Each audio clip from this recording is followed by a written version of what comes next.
frontiers of the future are not on any map.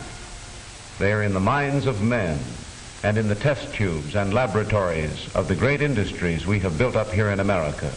In 1844, the commissioner was about ready to shut up the patent office and go home, believing that everything had been invented, that industrial progress in America had already come to an end. 15 years after Commissioner Ellsworth's gloomy predictions, Edwin Drake surprised skeptics by pumping petroleum out of the hills of Pennsylvania.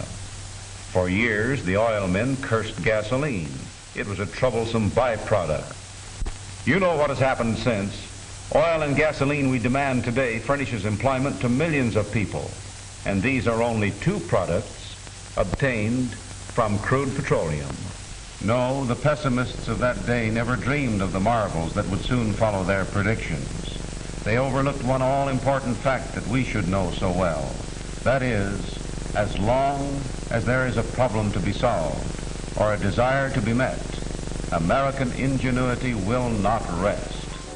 Discovery and innovation flourished early in the 20th century. Scientists were just beginning to explore the properties of crude oil and natural gas. Among them was a young chemist named Walter O. Snelling. Dr. Snelling's curiosity peaked when a Model T owner came to him with a quandary.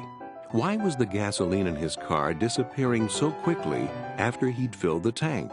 Snelling's tests revealed that light hydrocarbons were the culprit, gases escaping from the liquid fuel. He decided that these products could be collected, and instead of being wasted or burned off, they could be commercialized to provide gas service to those who didn't have natural gas mains available to them. Snelling was most intrigued by one of these gases in particular, propane. He invented a distillation process and container system so propane could be used as a fuel more versatile and portable than natural gas.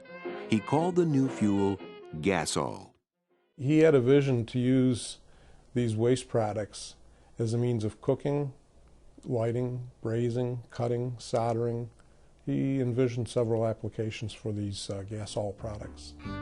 Snelling the inventor became Snelling the entrepreneur and founded the American Gasol Company to promote and sell propane, or as some early headlines called it, canned daylight. In 1912, Snelling installed the first propane-powered lighting system in the Pennsylvania farmhouse owned by his future father-in-law, John Gehring. Getting people to buy it and install it turned out to be more difficult than my father had envisioned. And I think it's fair to say that scientists are that way. I mean, they think once they have invented something that ipso facto everybody's going to use it, but somebody has to sell it to somebody. And that somebody that did that was Frank Phillips of Phillips Petroleum. Frank Phillips bought Snelling's patent for $50,000 and turned it into an American success story, a worldwide industry worth billions. The propane gas industry didn't really take off until the early 30s in the height of the Depression. But at the time that the industry developed, it was your only source of convenient, controllable energy. There wasn't any other. So that's why the industry grew so much. Typical propane marketer started out in the 30s and 40s with a car and a few dollars in their pocket and a little bit of credit and a dream of developing their own business. Many of these people are successful, and many of these businesses exist to this day. Well, my great-grandfather started the business in 1915. Here we have my great-grandfather, one of the few photos we have of anything with my great-grandfather, but it does show him sitting on his truck. We have here my grandfather with one of his trucks, and approximately 1933 to 35 would be about when that was taken. In the early 40s here, we have my father actually on the running board of one of my grandfather's trucks, and then my oldest son on the running board of my truck in 2005. A few years ago, I actually still had a customer who was one of my great-grandfather's customers, which is kind of unheard of, I think, anymore. But it's nice, and we still have his grandchildren as customers now.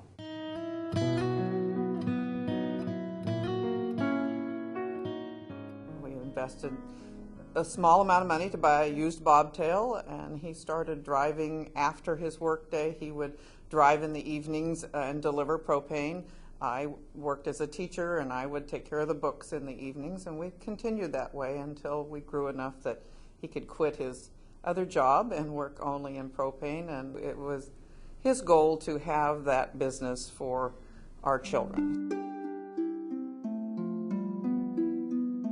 My father, Casey Jarvis, started Jarco back in 1959, and so in a sense I've been in the industry since I was a kid. Many years later, when he was at age 80, he was time to retire, and that's when he put me to work, and that's how I started to learn about our own business. And I can say only that the industry has opened their arms to me very warmly.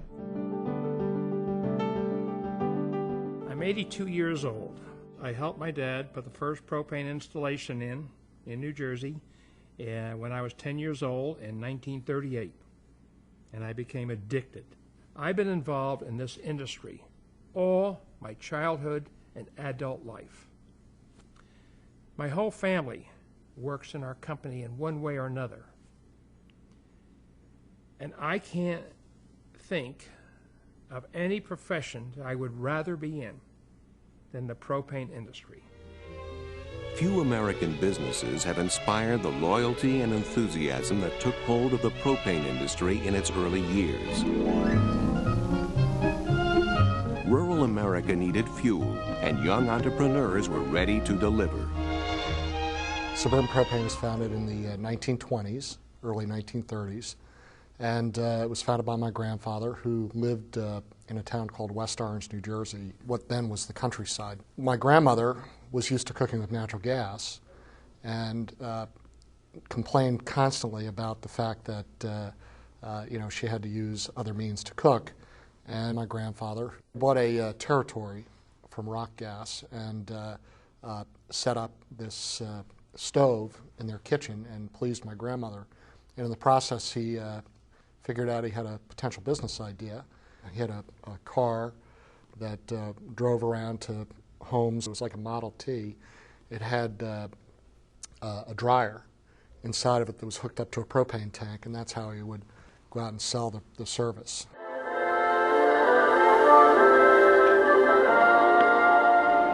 Life is easier for the farm wife, too.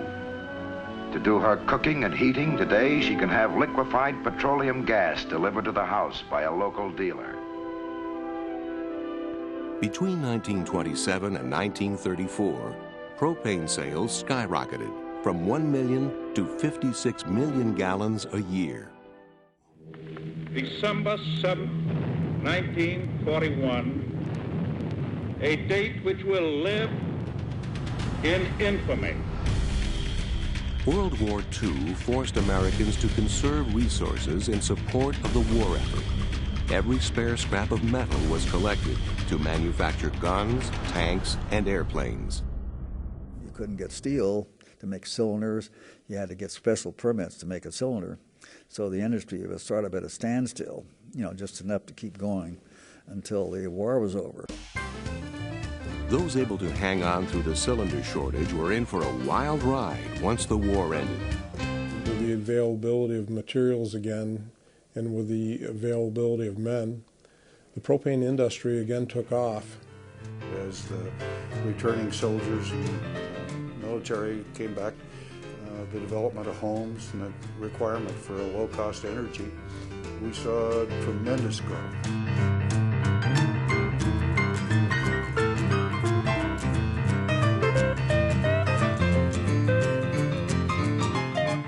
It's so easy to get accounts in the beginning. People came to you, and it was hard to light a fire under people to go out and hire a bunch of salesmen and start promoting and really making a big effort to advance. They could advance as fast as they wanted to, just by sitting in their office answering the phone.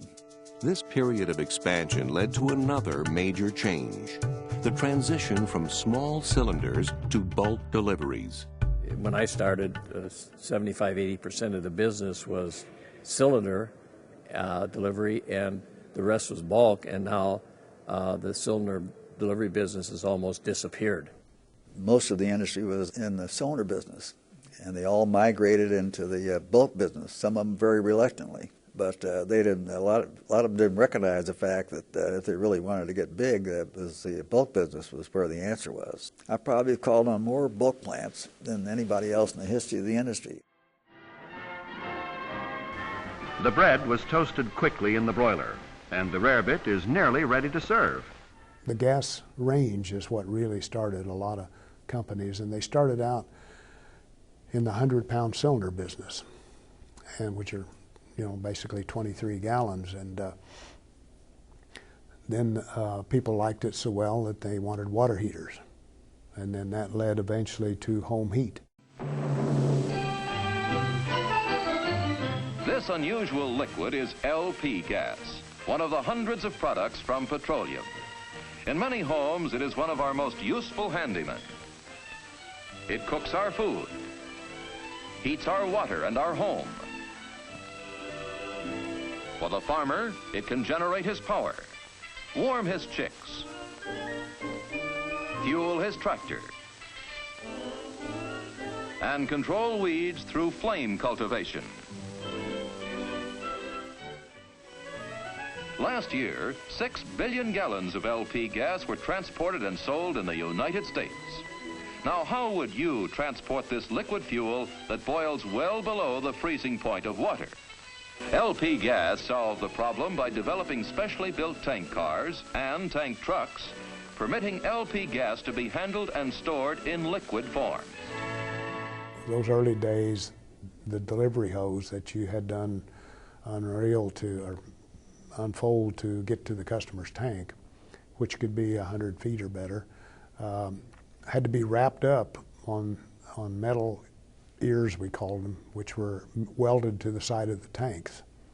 On a cold day, that rubber hose became very stiff, you know, and just didn't want to wind around those ears, and that was very challenging.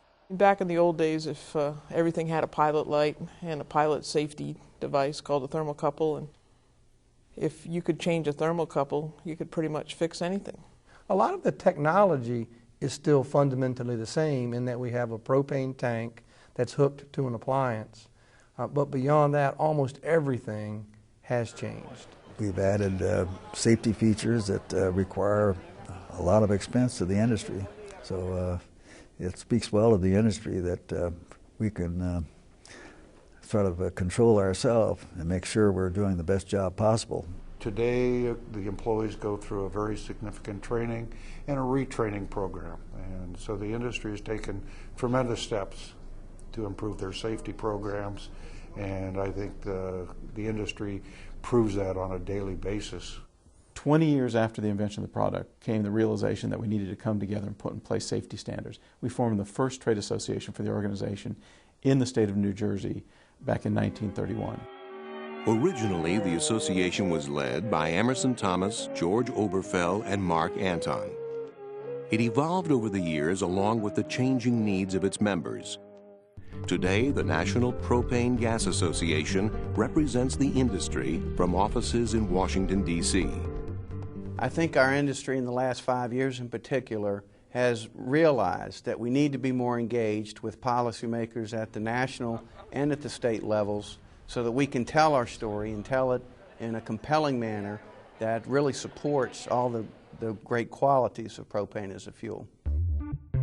In 2005, NPGA began hosting Propane Days, an annual event in Washington, D.C., to inform industry members about energy legislation and educate lawmakers about the environmental and economic benefits of propane. So if you haven't been up there before, pull out the map. There's no substitute for constituent interaction.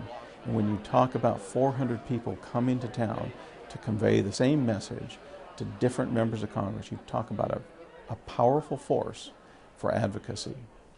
It's a celebration of democracy. It's a celebration of what we have to offer as a fuel. It's a celebration of a united industry with a great history and an absolutely promising future. In the American way, those players in the industry do compete hard for business, but when there are issues that impact the industry as a whole, I've not seen an industry that has a greater rallying cry and a greater rallying effort on those issues. NPGA also promoted safety by establishing the Certified Employee Training Program to help standardize procedures and improve safety throughout the industry. Today, multimedia training is provided by the Propane Education and Research Council. One of the greatest resources that PERC has available to it for all of its programs, but especially the training, are the industry experts themselves. Through the Safety and Training Advisory Committee, we literally have dozens of experts who work every day in each of those businesses and skill sets that are necessary to ensure a safe and knowledgeable workforce. The ultimate test of propane safety and reliability came in 1951 at the height of the Cold War. The government embarked on a mission to try to see what would be the consequences of a nuclear war affecting this country. They decided to develop a small community with an infrastructure of a natural gas distribution system, a high and low voltage electrical distribution system, and a propane system. All equipment is installed and checked by technical experts from the LP Gas Association and the American Gas Association. 3, 2, 1, 0. After the test, obviously all the infrastructure was destroyed with the exception of the propane tank. At the time they turned the propane tank on, it was still functioning, and as I understand, they used the propane gas to cook the meal for the workers that day. I just love the convenience and modern styling of this built-in gas range. In the last 100 years, people have discovered over 1,000 uses for propane, fueling everything from hot air balloons and race cars to grain dryers and commercial kitchens. Wherever there's been a need for an effective and efficient fuel, propane has provided a solution. You walk into your corner grocery store or your corner drugstore, almost every product on the shelf somehow was touched by propane. If it went from the forklifts that moved it around in a warehouse, to propane-powered delivery trucks, to tools that actually operate on propane. If you sit down and just consider the number of applications, it's just really a fascinating industry and a fascinating product. My father was not a humble man, and he was always proud of his accomplishments, but he would be just overwhelmed by the sheer magnitude of it. He died in 1965, and the industry was very respectable then, but it wasn't, I mean, he'd be just tickled pink at how many people have the advantages of propane. He'd like that. The big one's coming. I can feel it. The big one? A blackout! And? Without me, there'd be no fridge, no toaster, no lights, no computer. Relax. I got the family covered. I could be out for hours. Welcome back. Thanks. You're welcome. Marketing and research and development for propane became a priority in 1996 when Congress passed the Propane Education and Research Act, the first energy checkoff program in America. What PERC has done for the propane industry is give them a way to marshal resources to tackle really big issues that are often beyond the means of an individual small business. How many industries do you know come together and decide that they're going to pool their resources so that they can invest in collective research and development to develop new technologies, innovative technologies, to be able to have new applications in the future? I've never seen an industry like this willing to have that kind of discipline and that kind of forethought to band together, invest its own money in R&D and innovation so that we can position ourselves to be solutions as we go forward. Other exciting research projects being funded by PERC that could change the landscape of our energy future include propane cloud seeding, hybrid solar propane generators, more efficient agricultural equipment, and a propane-powered air conditioning system now being tested in Las Vegas. One of the most promising avenues of research and development is in the use of propane as a fuel for vehicles. what the industry now calls autogas. With automobile engines, we've just really started. The indication is that someday they will give us 300 miles to the gallon. Propane has been a motor fuel since almost the beginning. In the 1950s, Chicago buses ran on propane, and in the 60s it fueled hundreds of thousands of American cars. But the energy crisis and oil embargo of 1973 sent the auto fuels market into a tailspin, taking propane along with it. During that period of time, 600 propane retailers went out of business. We were one of the first industries to be regulated under price and allocation controls, and we were one of the last industries to be deregulated in 1981. Once price controls were lifted, the propane industry began to grow again. But the U.S. auto industry would shy away from propane-fueled vehicles for another 30 years. Most people don't even seem to realize it, is currently the third most used fuel in the world, behind, of course, gasoline and diesel. And I think the lessons learned across the world are beginning to transform the U.S. market into seeing just how good a fuel propane is to power a vehicle. As the industry enters its second century, autogas is once again a growing market. Innovators such as Alliance Autogas, Clean Fuel USA, and Roush Cleantech are leading proponents of autogas as the best alternative fuel. And we had tested and have worked with and built and developed compressed natural gas vehicles, hydrogen fuel cell products, dedicated electric plug-in hybrids, and we started mapping propane out versus all the other alternative fuels. It was clearly the leader in every category. We've now committed ourselves to continue and try to redevelop that autogas market because we think we have the innovation, we think we have the technology to make us the better alternative. If the goal is to get incremental gallons of propane pumped every year or over the next 100 years, autogas is absolutely the way to go because people are not going to stop driving cars. Propane has been providing energy solutions for 100 years now. Family businesses and large corporations working together to build an American industry deeply rooted in communities across the nation. Well, it's an interesting industry because, you know, it's once it's in your blood, it seems to be in your blood and stay in your blood. As much as it consolidates, it hasn't totally consolidated because it is truly a small mom-and-pop business.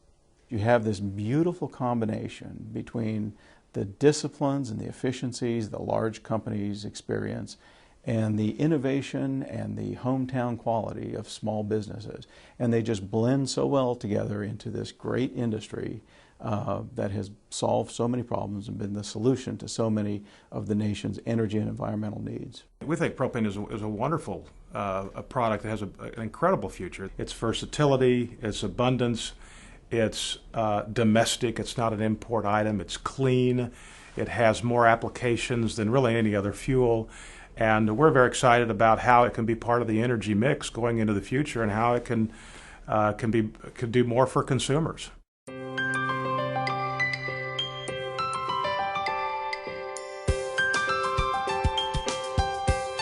The industry can be pretty happy that it's in the hands of quality people. Not every industry can say that, but my experience is it's definitely in the hands of first-rate people. The people in the propane industry are just salt-of-the-earth people. One of the remarkable things about our industry, about the propane industry, is how well we work together. They're all friends, whether I compete with them or serve them or buy from them. They're all my friends. The most pleasurable part about the propane industry for me is working with providing a service for my neighbors, for the people in my community. It was the hard-working people of propane who built a thriving American industry. And it's the hard-working people of propane who ensure its future. It has grown from a 250,000 gallon industry in 1922 to a 10 billion gallon industry in 2012. And we think that there's a bright future for more uses of propane. You know what? The future's today. And propane's here, and it has so many advantages, we have to get to the general public. These few things, my friends, are only a hint of what American industry holds in the future. And remember, every time one of these infant industries clicks with the public, gives you what you want, presto, a new industry is created with new jobs and new payrolls. I think the next 100 years will show a lot more discoveries in the energy field than the accumulated discoveries of the last 100 years. I think it's more fitting for us to celebrate this anniversary, this centennial celebration, looking forward. Not looking at it as a conclusion of 100 years of history, but as the commencement of a new American century, a new century of solutions for our product.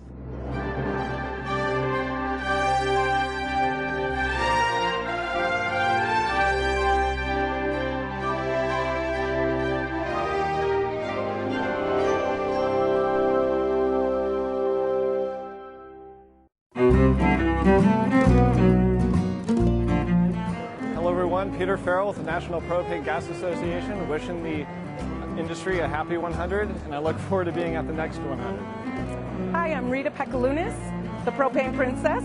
Thanks, Propane Industry, for a great living, a lot of great pals, and many great memories. Happy birthday, Propane. Mwah! My name is Tim Jackson. I work for Leon C. Landis. Happy 100th anniversary, Propane. My name is John Jacobson with Global Propane, and I want to wish the propane industry a happy 100th birthday. 100 years, propane industry is really remarkable, and we wish you another 100 years. Happy anniversary, propane industry. My name is Robert Little with Roush Clean Tech. Thanks for allowing us to be a part of this wonderful industry, and we look forward to many years of success with you. Hi, my name is Rogério. I'm from Brazil, and happy birthday, Propane. Feliz aniversário. Hi, my name is Andre. I work with Georgia Gas. Happy 100th anniversary. Gold Propane. I'm Dane Brady. I'm Katie O'Neill. We're with Home Gas Limited in the Cayman Islands, wishing you a happy 100th anniversary and look forward to many, many more years. Happy birthday. Hi, my name is Mike Davis. I'm from Durham, North Carolina, and I'd like to wish Propane a happy 100th birthday, and I hope it continues for another 100 years. Hey, this is David with Georgia Gas. Just want to wish everyone a happy 100th anniversary. Happy anniversary, Propane. 100 years in 2000.